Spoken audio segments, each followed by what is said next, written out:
Hey, up. Right, something a little bit different today. I just thought I'd share my thoughts with you on the subject. Fair weather riders. People that tend only to ride in the summer, and then only when good weather, dry weather, is guaranteed.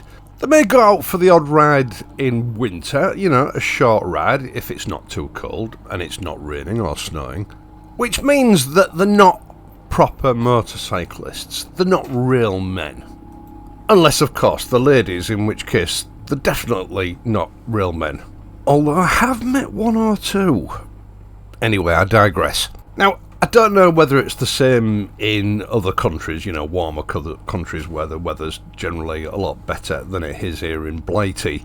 But I would wager that every British motorcyclist watching this video now has either heard this expression, you know, so-and-so, he's just a fair weather biker, or you've maybe actually been accused of it yourself. Yes, you know who you are. Now, this comment does crop up on this channel every now and again. In fact, I think the very first video I ever sort of put up, I think it was the review of the Triumph T120. I was accused of being a fair weather biker because, you know, my bike was too clean and pristine. I get it on a fairly regular basis, and I also see little arguments in the comments section where, you know, some poor sod has said something and immediately 2 or 3 trolls have jumped on him about him being a fair weather biker. And it's a sort of accusation that's been around forever. I remember, you know, even back in my early days as a motorcyclist, hearing this expression, you know, little arguments breaking out between friends or banter between colleagues at work. Now, let me tell you a little bit about me. When I left school, I went into higher education and I lived in one of the little East Coast villages, still living with my parents. So every day I had to get from the village that I lived in into Hull to attend the various lectures, and the only way that I could get there was by bus. Now, I got some sort of government allowance for being a student. I can't remember what it was called, but it was £15 a week, and this is the early 1980s, so even then, £15 wasn't an awful lot of money. In fact, if it wasn't for the fact that I bought a weekly bus pass, it would only just cover my bus fares for the week. And although I did have a weekend job at a market gardener's, you know, pay in that sort of job was low anyway, but because I was under 18, I think I was on something like 37 pence an hour. So, with the best will in the world, I couldn't really afford even the cheapest form of personal transport. So, for that first year in higher education, you know, it was every morning, standing in the bus shelter that stank of urine, because it was just outside a pub, for up to half an hour, because that particular bus route was a long one, and the bus could be 15 minutes early than the allotted time, or it could be 15 minutes late. But then, during the summer break, just before, you know, I started my second year, my brother told me that he was selling his Suzuki GT185. I arranged a loan with my parents so that I could buy it. Then when I got it, I had to arrange another loan with my parents to make it roadworthy, because it wasn't exactly in great condition. And there started my motorcycle career. Now, once I'd committed to that bike, I had very little money left after paying for fuel and insurance, etc. and paying my parents back. So I had to ride that bike no matter what. It didn't matter what the weather was doing. I had no choice. It was my only mode of transport. Rain, snow, icy mornings, the lot, for the next 2 years. I joined the police just as I turned 19 years of age. I went and got a bank loan. I bought a new bike, a Suzuki GS125, and in some ways I was in a similar position. Legally, it was easier to ride a motorcycle, a small motorcycle, on L plates than it was to go through a multitude of driving lessons to get a car licence. So I stuck with it, and it wasn't just that. I'd fallen in love with motorcycling. I didn't really want a car. I passed my bike test when I was 19 and traded up to a 550. And for the next 3 or 4 years, I rode my bike, again, in all weathers, no matter what. I didn't have a choice. No car to fall back on. In ice, driving rain, in blizzards, you name it, I encountered it in those early years as a motorcyclist.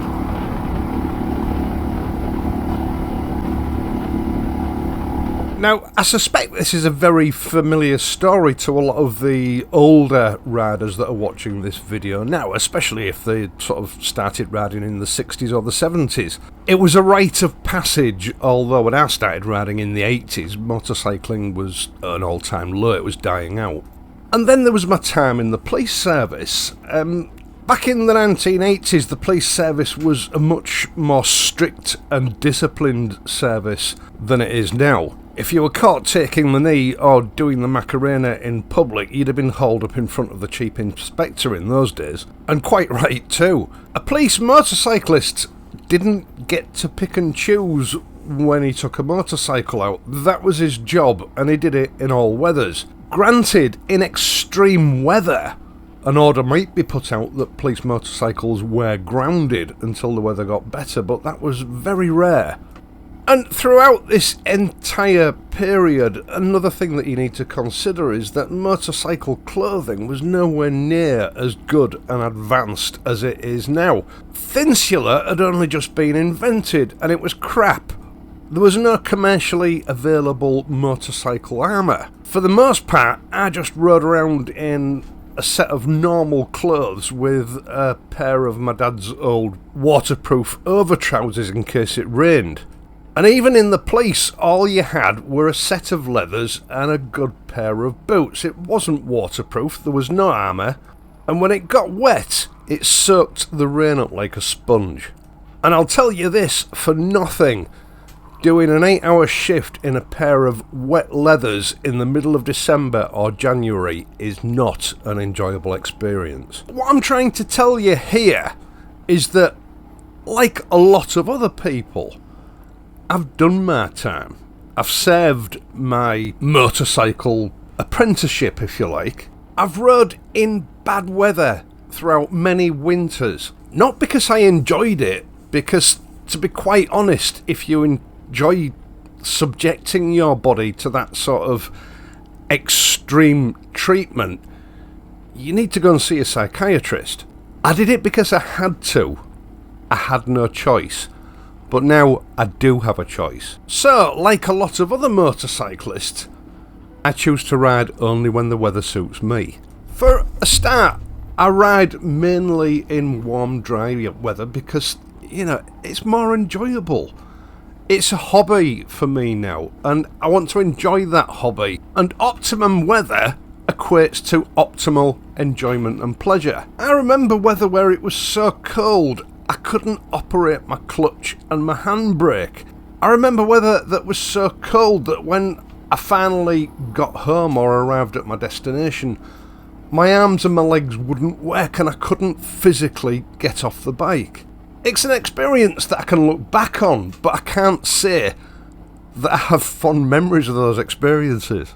And bikes don't operate well in cold temperatures and extreme weather. In cold temperatures, your tyres don't get up to temperature, so they don't grip as well. They don't grip well on ice, they don't grip well on wet roads. And handling and safety are compromised. Now, I am grateful for those experiences in teaching me the skills of how to handle a bike in those circumstances. But I don't see riding in those circumstances as being enjoyable. I mean, if there truly are people out there that look out of the window and see that it's snowing or it's icy or it's throwing it down with rain, so they think that's a good time to go out and ride a bike purely for fun, again, I think they need to go and see a psychiatrist. Just anecdotally, I remember once, it would have been in the mid-80s, I had my Suzuki GSX 550, Myton Bridge in Hull. It's a bridge that goes up and over the River Hull, and I would say in the middle it's probably 50 or 60 feet higher than the road surfaces at either end of the bridge. I was travelling westbound towards Hull one night, probably going to go and visit some Doris. It was snowing, and just as I got over the brow, over the peak of the bridge, I saw that the traffic lights right at the bottom of the bridge were changing from green to red, and I knew I had a bit of a problem. Those traffic lights controlled a crossroads, a very busy crossroads, and even though I was travelling slowly because, you know, my descent from the top of the bridge was on an incline and there was ice on the roads, I couldn't stop. Now, I knew that if I tried using my front brake, the bike would just go from under me, so I didn't bother. Instead, I applied my rear brake, and it had no effect on the speed of the bike whatsoever. In fact, I think it speeded up. And I remember, as I sailed through the traffic lights, I looked to my right onto Marketplace, and there were two traffic bobbies sat there in a jam sandwich, a traffic car, eyes wide open, just watching me as I sailed through the red light at the junction. On reflection, I was very lucky because if the traffic from either side had set off a little bit earlier, without a doubt that would have led to a very nasty accident and I wouldn't have come off well. When I got a little bit further up the road, I pulled over to the side, fully expecting this traffic car to pull me, but instead they just sailed past, and I looked at them as they did and they were both laughing at me. They'd obviously realised that there was absolutely nothing I could do about the situation. But that's experience. It's experiences like that that have taught me not to take risks. It doesn't matter how good a rider you are. It doesn't matter how experienced you are. There are always situations waiting that could potentially take your life through no fault of your own. Now, this fair weather rider accusation, you know, I've seen it play out at biker haunts, coffee shops. I've seen it play out in the comments section on my videos, and I've also had it directed at me. And it's always meant in a derogatory manner. It's intended to demean the person that's been targeted. I have witnessed it get quite heated and nasty, which has prompted me to put quite a lot of thought into why people do it. Now, we all ride motorcycles for different reasons, although I think it's fair to say that there are distinct categories. Now, there are people that ride motorcycles in all weathers because they have no choice. You know, that's always existed. As I've explained, I've been there. Most of the people that are viewing this channel have probably been there. There are also people who just ride for pleasure, and that's people like me now, and a lot of people that are on the receiving end of this sort of teasing or online bullying. I think it's fair to call it that. Now, to some extent, the people that have no other mode of transport, I think maybe a little bit of jealousy comes into play. You know, all they've got is a motorcycle. They've perhaps not progressed very far in life, sort of financially and career-wise, so that's where they're stuck. Or they may still be fairly young and they've just not progressed to a level where they have alternatives. And there may be an element of sour grapes in the way they attack people. I'm not saying it's fair what they do, but I understand it. But there is another category of motorcyclist, and that's those who, in my opinion, and it is just my opinion, ride motorcycles for the wrong reasons. They ride motorcycles because they think somehow it increases their masculinity. And I've spoken about that sort of person in the past. It's the beta male complex. Psychologically, they feel inadequate in some way, so they go to extremes to display to other people that they're not inadequate. It's classic beta male behaviour, constantly trying to prove yourself. They're constantly trying to prove how superior they are in order to hide their own feelings of inferiority. So they project that onto other people in order to create a talking point whereby they're proving constantly, often to complete strangers, how superior they are to them. It's a sad fact of life that these people exist, and it's also a sad fact of motorcycling that those type of people tend to be attracted to motorcycles for obvious reasons. So, in the defence of fair weather motorcyclists, I'm going to stand up right now and say we have the right to ride our motorcycles anywhere we want, anywhere we want, and at any time we want. We pick and choose when we ride our motorcycles, not you. And I would say to that latter category that These so-called fair-weather motorcyclists have probably forgotten more about motorcycling than you will ever know. They've experienced the hardships and the dangers.